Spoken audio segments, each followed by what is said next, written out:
म्हणजे तुम्हा सर्वांचा उद्धार करते डॉक्टर बाबासाहेब आंबेडकर सर्व महापुरुषांना महामाताला मी या ठिकाणी निर्वाण वंदन करून आज 134वी जयंती डॉक्टर बाबासाहेब आंबेडकरांची मौजे कुंभारी या गावी सर्व जयंती उत्सव समितीच्या कार्यकर्त्यांनी सर्व महिला भगिनींनी आणि सगळ्या आजूबाजूच्या सर्व खेड्यापाड्यातून आलेले सर्व भीमसैनिक कार्यकर्ते गावकरी मंडळी सालाबादप्रमाणे दरवर्षी जयंती अगदी उत्साहात कुंभारीत असो आजूबाजूच्या खेडेगावात साजरी करण्याचा संकल्प तुम्ही आम्ही सगळेजण करत असतो.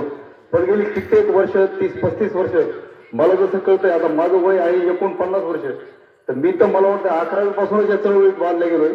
तर तेव्हापासून त्या जयंत्या तो रुबाब त्यावेळेची लोक त्यावेळेची मानसिकता त्यावेळेचं राजकारण त्यावेळेची लोक माता भगिनी कार्यकर्ते अत्यंत प्रामाणिक काय सांगायचे ते जुनं आठवत आज असं वाटतंय की आपण 30-35 वर्ष खूप पाठीमागे गेलो.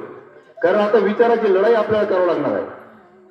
आता नाचून गाऊन ठीक आहे तरुण पोरं यंग जनरेशन नुसतं बाबासाहेब आंबेडकर म्हणलं की हे गाणं लाव ते गाणं लाव नुसता घाणा नेकनूर असन कुंभारी असन वडगाव असन बाळापूर बीड कुठं बी जा ऑल महाराष्ट्रात.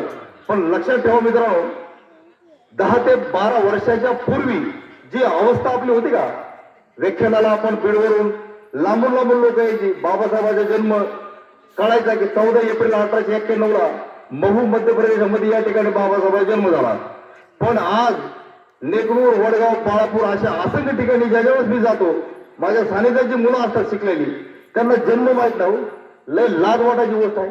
बाबासाहेबांचा जन्म जर ते हरामखोराला माहित नसेल आणि तो जर डुकरासारखा नाचत असेल दारू पिऊन तर त्याला मला वाटतं ना फाशी दिलेली बरी बरं का.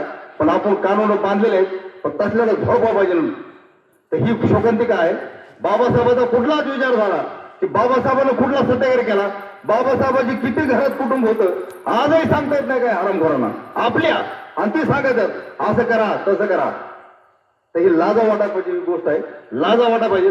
मला तर एकच म्हणायचं आहे की आपल्या माता भगिनीवर मी हात जोडून पाया पडून विनंती करतोय एक लहान भाऊ म्हणून अगर एक सिनियर म्हणून की आता फक्त लाचारी करणं सोडून द्या. फलाना गोम्या माझा लय जवळच आहे फलाना आमदार लय माझा जवळच आहे सरपंच तर काय मला काय बी देतो म्हणलाय गावातला फलाना अरे कोणी कोणाचं नाही. चला मी एकच सांगतो आज सध्याची परिस्थिती अशी की भाव ठेवला नाही एवढं राजकारण वाईट झालंय.